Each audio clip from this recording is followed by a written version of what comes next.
Alito Chimachuma, this is Chief Steve coming at y'all with another episode of True Story.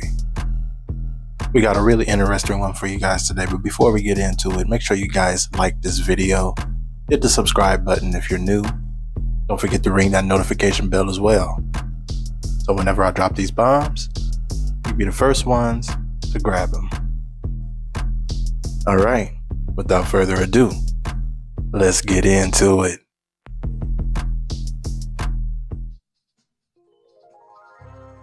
Peace and power, family. You're tuned in to another episode of True Story with me, Chief Steve, where truth ain't just told, it's remembered.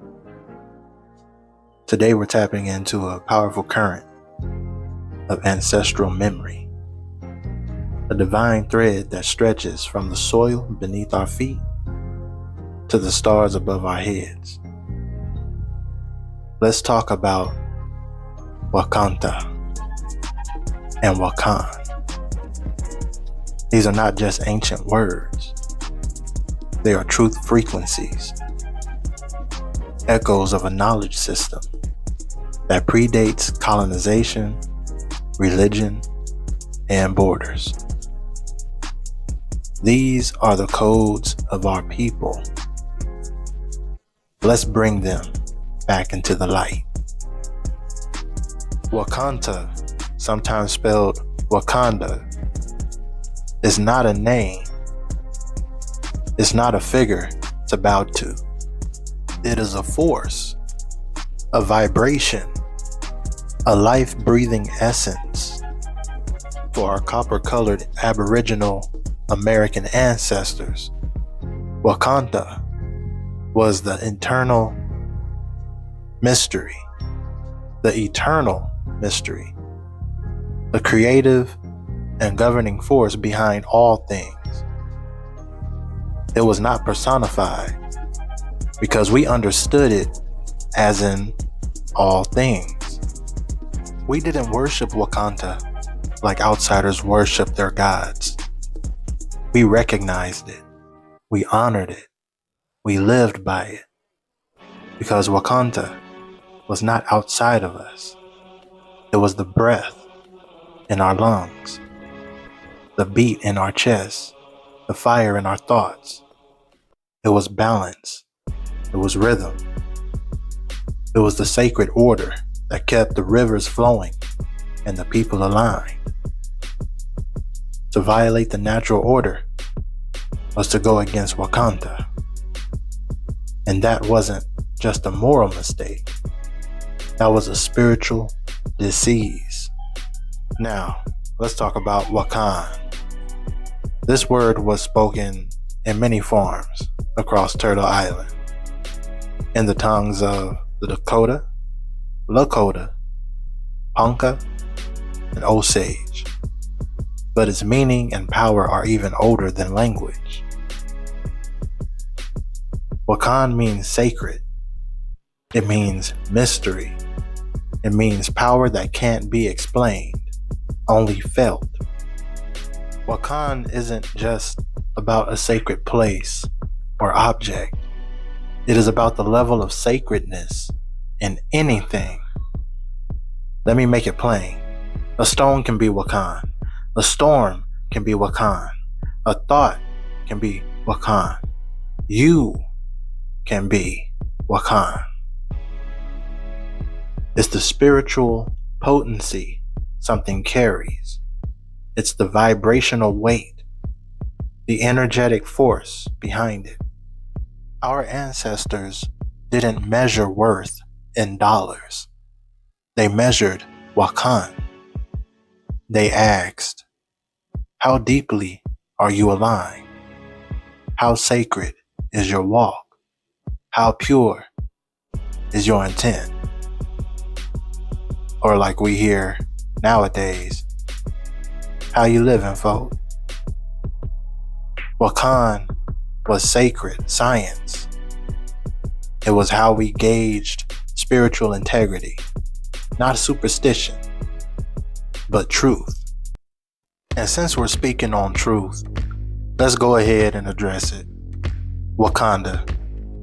the name made famous by Marvel, a fictional land in so-called East Africa, created by Stan Lee and Jack Kirby.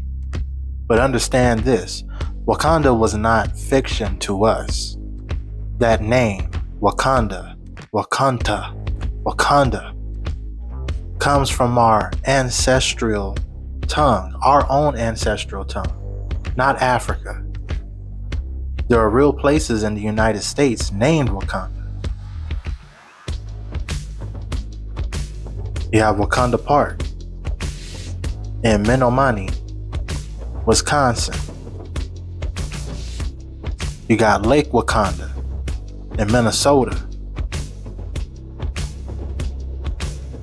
You got Wakanda Springs in Kansas. It was once a sacred site before it was flooded and lost. We know how that go. And then you have Wakanda in South Dakota, another ancient place carrying the vibration. They didn't pull that name from thin air. And the Black Panther, that was no coincidence either. Because long before comics and costume parties, the Panther was a sacred symbol in ancient American culture. It represented night vision, hidden wisdom, guardianship, and divine rebirth. It walked in the dark without fear, just like our people have had to do for centuries. The Panther was our ancestral totem, especially across the Southeast and Mississippi mound cultures. Look at the pottery, the carvings, the mound structures. You'll find patterns, jaguars, and cat deities carved into clay and stone. Black Panther was a cryptic message to us. It was a soft echo saying, remember who you are. But here's the deeper truth. The people behind the companies that fund mainstream media, they know exactly who we are. They've been throwing us hints, signs, and symbols for decades. They lace the truth with fantasy. They bury the message under a mountain of explosions and comedy. They dress our sacred wisdom in costumes and capes.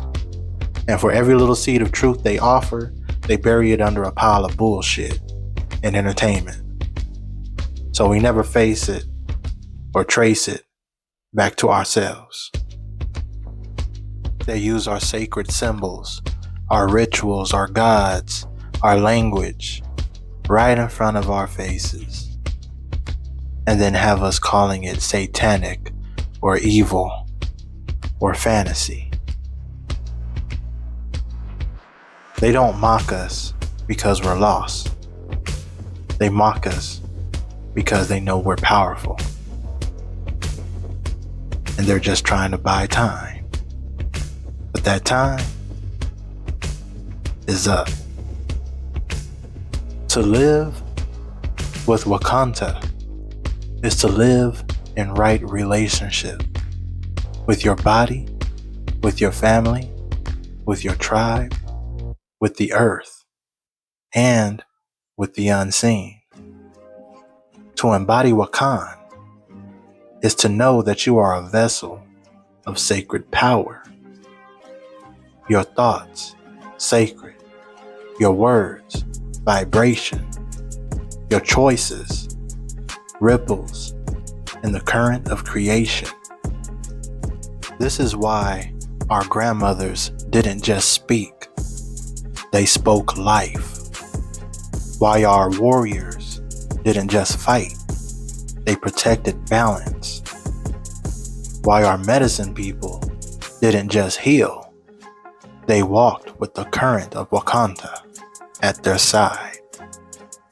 Everything that we did and do today has ceremony, because life itself is the ceremony.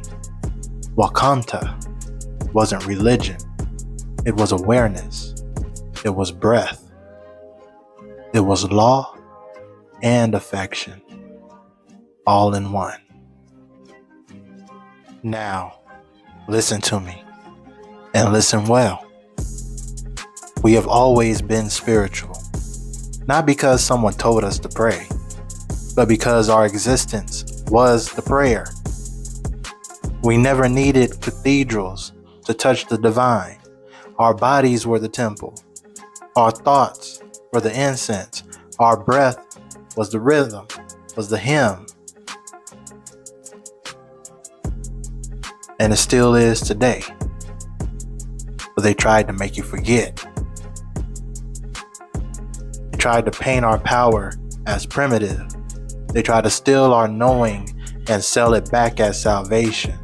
But let it be known right now, we are the original children of the Creator, not separate from it, formed of it.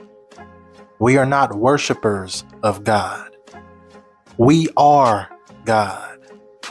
We are Wakanda in motion.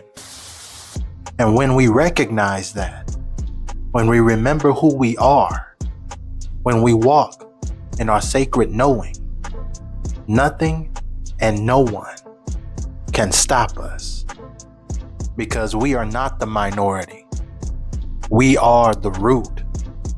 We are not broken. We are the blueprint. And our time is right now. This has been True Story with Chief Steve. Don't forget to like this video, subscribe if you're new, and hit the notification bell as well. Tatakista, I cherish you all. And Yokoki, thank you for watching. We'll see you next time.